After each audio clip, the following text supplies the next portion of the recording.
Welcome to the Destiny of Manufacturing podcast, powered by the Precision Metal Forming Association. I am your host, Dean Phillips, and I am incredibly proud to be here and honored by the opportunity because today, from the human capital firm focused on human asset management, I have, of course, with me Marion Wells, the founder and lead partner. So right off the bat, Marion, tell me, what is your big takeaway for manufacturing? Oh, wow. My big takeaway from manufacturing is to really become focused on your people and your resources in order to ensure a sustainable future. Tell me, can you expand on that a little bit? I think one of the challenges that most companies are faced with is really the challenge of human resources now, which has ballooned into this huge. I guess the best way for me to say it is that we think that the human resources person has to do everything now. Right. What do you think are some of the challenges when you talk about reigniting your employees and getting them focused again? How do we go about? Give us one big way that most companies struggle. Well, they don't really put themselves in their employees' shoes. They don't walk in their day-to-day activities. They're not really focused on their experiences that they're going through as they're trying to support them with producing products and getting it out to the customer. So they don't understand all of those nuances and what the employee experiences in working for them. So I think what companies are doing is they're now stepping back and they're saying, you know what, we really need to change the experiences that we want our employees to have. I think COVID sort of drove that a little bit. And I think that for once, we are really being challenged by the younger generation to rethink some things a little bit and to really focus on how we want to engage with each other, because you spend the most time at work, right? So how do we want to engage? How do we want to make this a more collaborative atmosphere? How do we want our employees to feel when they walk out the door? And if we can create that wonderful experience, then it makes the other side of the coin really easy for us in terms of attracting new talent, in terms of, getting people who want to come work in our organization. Right. I want you to think about this. Before COVID, we had a very different attitude towards working remotely. There were a lot of jobs that we could do, but how has that changed how people look at it, especially in the manufacturing world? How have you seen that change? I'm seeing the integration of technology, more technology within manufacturing. I'm also seeing, the leadership team step back and say, how can we change the workflow? How can we change how we're doing things? If we're going to run lights out, do we really have to have somebody here? Can we automate? Can we, what can we do to really drive, people having that flexibility? So I think there's a willingness to entertain it and, and really take it on. It really boils down to, how do we satisfy the other side of the workforce that can't work remotely? What can we do for them, also, because they're important to us as well. Absolutely. Absolutely. I've seen when we talk about technology, do you think that most of these companies are ready to make that leap of things like using virtual reality to do training, augmented reality to help our employees on the floor to be able to be better at their jobs, be safer. And do you think that using those technologies is where we're going in the next 5 years? I absolutely do. I think that the next 5 years for us is going to be quite interesting in that the onset of technology and the adoption of new technology is going to really help us focus on a myriad of things. You have cybersecurity, you have digitalization of the business, you have addressing productivity issues, you have improving your end-to-end on supply chain management. I mean, everything, your backup data, your cloud.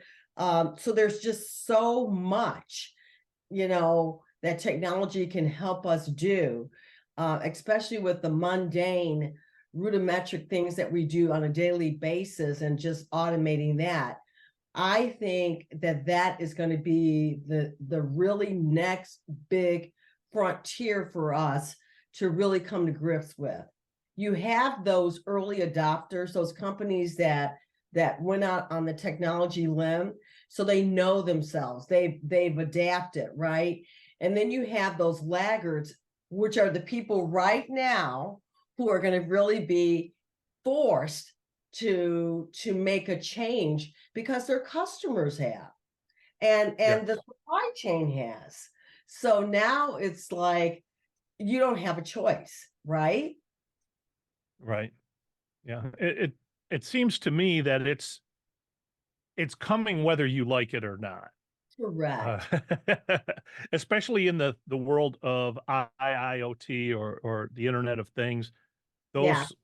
Those that area, companies can get some big and quick gains using information. And it isn't just using, there's a lot of information already available. It's leveraging it to make better decisions. I Well, I think that's but a challenge. but you have to have the right mindset and the right people employed to allow you to be able to leverage it.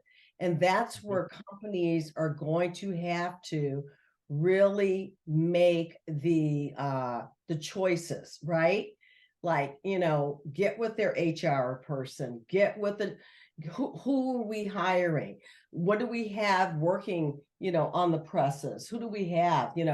Where are their skill sets? And this is where training and using technology to really upskill those employees so that everything is at an equal basis. You've got your technology and now you've got your skilled worker who really understands the technology and knows how to integrate it within their day-to-day work practices.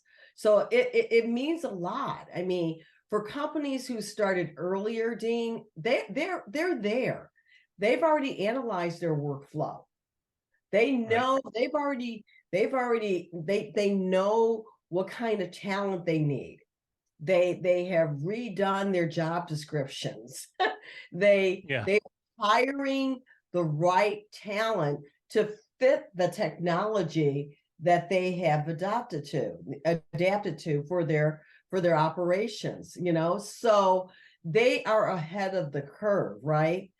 For those that have just we're pulling them and they're dragging their feet, this is going to be a really big shift of mindset for them. So, adopting that new mindset of how do we integrate it, how do we utilize it, how do we embrace it, it's going to really be painful for some companies. Yeah. I couldn't agree more. There's a lot of companies, especially in the small, definitely in the small size, but small to mid-size companies who are seem to be already currently struggling with gathering information, data, understanding their process. Yeah. I think there was a lot of misleading when people went to Lean and Six Sigma Yeah. because there was an element there where companies were getting really good at whatever they were doing. Meaning, if I'm hammering a nail into a board, I got really good at Yeah. that. Mhm. But meanwhile, there's other people using a pneumatic nailer and they're blowing your production away. But you got really good at hammering a nail. Yeah, yeah. It's it, you know, when you talk about lean and when you talk about continuous improvement, part of the continuous improvement journey is to really step back and look at your operations and collect that data, whether it's off the ERP system, whether it's, your quality data, but to really collect the data. I think we got so overwhelmed with data that we collected it, but we didn't really put the teams together to look at it and to really help us effectively run the business a little bit better. Because, we didn't have that talent, right? We didn't have people who could look at the data and give you a different story, of what the data is telling you. Right, right. And that's an interesting perspective because I think we're getting into some of those areas now with AI and some of the systems because the AI is only as good as the system that we put in place to analyze it. There are things that are just happening in parallel. So as things are moving along in parallel, we can assume that one is a cause and effect, but it may just have been coincidence. Yeah.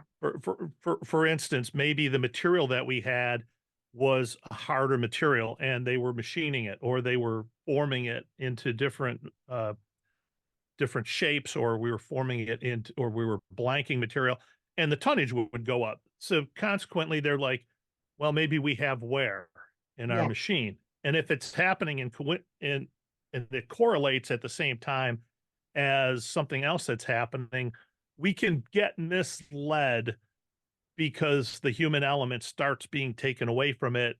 And if you don't understand the complete formulas, uh, I know we've talked through some things like on Google and things like that, where yes, it's these certain parameters that you're using to help me make a better decision or the most appropriate solution to come up on the screen.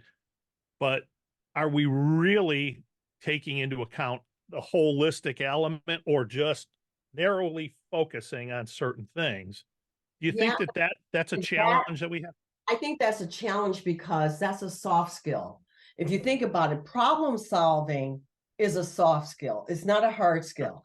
So, we're only as good as our methodology for problem solving. And if we're not allowing the problem solving to take place within an organization because we're backed against meeting deadlines and we're backed against delivering product, and we're not having that big conversation, then there lies the situation or the opportunity, however you want to weigh in on it. And that gets back to what kind of talent are you bringing into your organization. So when you think about it, the next 5 years, even though we're going to be adopting more technology, the challenge is really going to be on leadership, isn't it? It's going to be on leadership to really understand how to manage talent and resources. It's going to be on leadership to really set the tone on understanding the capabilities that are required, in order to meet the needs of the customer, right? He's going to really get the best out of all of the ideas and the best out of all of his employees. So leaders are evolving, right, to really support what I call this modern workforce. And Yeah. and if you think about it, um, we got to the point where we leaned out our organization so thinly that managers were worker bees. They weren't really focused on managing people. They were accountable for doing certain tasks, in order to meet the needs of the customer. And the employee didn't get that development, nor did managers. Right. You know, for practical things, in terms of how do I have the crucial conversation? How do I develop somebody? How do I problem solve with my group? So a lot of that did not take place. Right. And do you think that that's because we didn't feel like we could manage a larger group, or we didn't want to include a lot of the people that may be critical to making some smarter decisions, but we didn't make the move to include them? Consequently, we've gone down a road where we've made some assumptions and Yeah. maybe didn't make the best decisions. Yeah. I think we got comfortable with, the boss making all the decisions, Mm-hmm. that leader. Right. And so leadership style has evolved as you have more younger people coming into the workforce. Right. Now, So I was going to add to that, and I wanted to get your take on the fact of where you feel human resources is. A lot of human resource managers are not of my hair's color.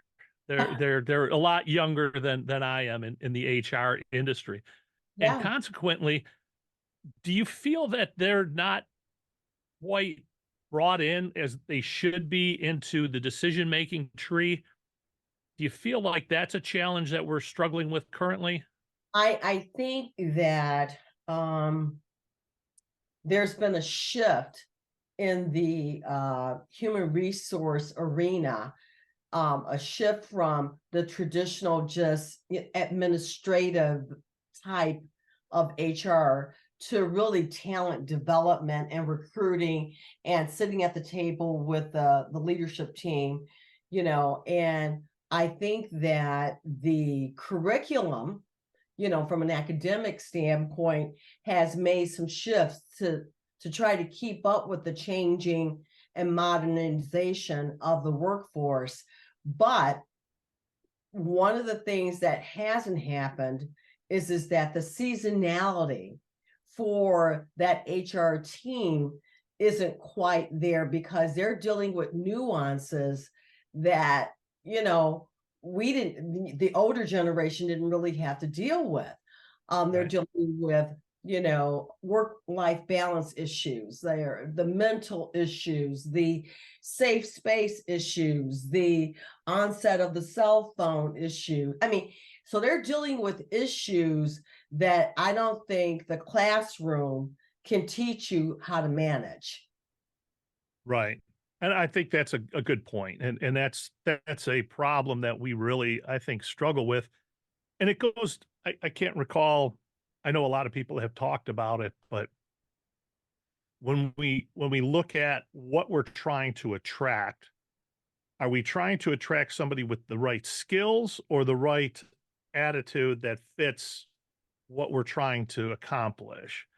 I think we're getting more towards the attitudes now. I think that we're understanding that we can train. We have the tools, the technology to really develop you. But if you're not bringing the right attitude to the table, it doesn't make a difference. So I think we're becoming more conscious around that, and that goes a long way to say that we don't necessarily need to have that college degree anymore. We don't, people can bring in their own past experiences. Maybe they like to tinker in the garage, and or maybe they did robotics, or maybe they did, made the race cars, and so people's experiences help them to develop to be able to be a contributor. And we can't judge the fact that they have different experiences. So I think we're becoming more open-minded. We're looking at what I call the hidden talent, which is we're looking at ex-inmates, we're looking at diversity, we're looking at women, we're looking at, different kinds of, autistic, so we're looking at every human from a different set of lenses now in terms of what they can do to contribute to our success as an organization. Right. And I've wondered oftentimes about where we are with our challenges of the system itself, because when we think about what it is that we're trying to accomplish, we oftentimes find that we're looking at our people as just another element. And what I mean by that is that when you look at, you have your hardware, you have your equipment, you have that, and then you have your people. And we like to kind of bundle them together and say that that's just another part of the production process. But it's not. You have to, I feel like today we need to have a set of skills where the people understand the problem, they're included in the decision, included in understanding it, and especially convey the why of why they're there, why it's important, Yeah. and then allow them to help steer that conversation of what they need in order to get the task accomplished. So you have two sets of humans that get things done, right? And every human has their own agenda. And so the fit of talent that you're looking for has to be put into that spot that fits their agenda as well. I may just be a tasker. You tell me, red goes in one, blue goes in, two, yellow goes here, right? Or I may be this inquisitive person who ask a lot of questions, who want to grow with your organization and stay here longer and be, a career person. So every human brings a unique set of skills to the situation. It's really up to the HR person or the talent manager to find the right fit within the organization for that human. Right. And I think that's another one of those areas where, unfortunately, we're asking so much more out of our HR managers today. No longer are they just being having to help understand what the insurance plan is that you have, or Doing uh, payroll or absenteeism or, the compensation and benefits. No, there's this new area called people development. And yes, for those companies that pay attention to that area, they are way ahead of the curve, because then all technology does for them is complement.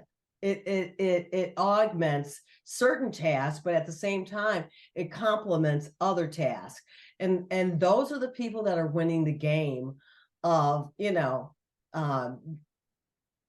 finding their customers and giving their customers what they want. right. Yeah. Yeah. And I think the other thing that HR people are asked to do now is be salespeople. They have to sell the company. So when they're interviewing the next person that they may want to hire, they're having to go and sell the company, and not just sell the company for why you want to come here, but sell the vision.